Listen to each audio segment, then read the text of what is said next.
লালমনিরহাটের কালীগঞ্জ উপজেলা পরিষদ নির্বাচনে ভোটার উপস্থিতি নিয়ে গরমিল তথ্য উঠে এসেছে বেসরকারি ফলাফল শিটে। কালীগঞ্জের ইউনো ও সহকারী রিটার্নিং কর্মকর্তা জহির ইমামে স্বাক্ষরিত ফলাফল শিটে ভোটার উপস্থিতির হিসাবে গরমিলে তথ্য উঠে আসে। গত মঙ্গলবার এই নির্বাচন অনুষ্ঠিত হয়। চেয়ারম্যান পদে ফলাফল শিটে দেখা যায় মোট প্রদানকৃত ভোটের সংখ্যা ৪৫,২৭৮, যা মোট ভোটের ২১.16%।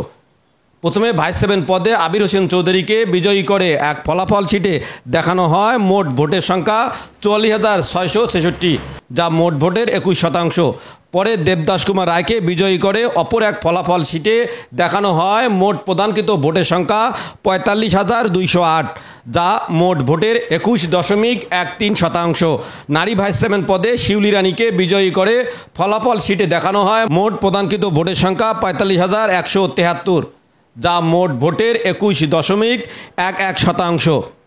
এদিকে পুরুষ ভাইস চেয়ারম্যান পদে ফলাফল শিট পরিবর্তনের প্রতিবাদে সংবাদ সম্মেলন ও সড়ক অবরোধ করছেন আবির হোসেন চৌধুরী ও তার লোকজন।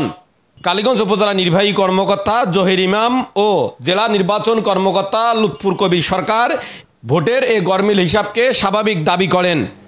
শুনেন, জি এটা কেউ চেয়ারম্যান পদে ভোট দিল না, জি ভাইস চেয়ারম্যান পদে ভোট দেওয়ার কোনো ভোট দিতে পারে তো নাকি? ভোট তো অসময় হতেই পারে। সেটা তো অবৈধ হবে, সেটা তো অবৈধ ভোট হবে। কেন অবৈধ হবে? মানে সেটা ভোট নষ্ট হবে।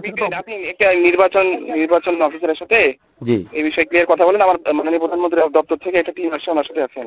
এটা প্রিজাইডিং অফিসাররা যেভাবে তাদের ফলাফল সেটা আমাদের কাছে ওই রিটার্নিং অফিসারের কাছে দিয়েছে, সেইভাবে তারা কম্পাইল করা হয়েছে।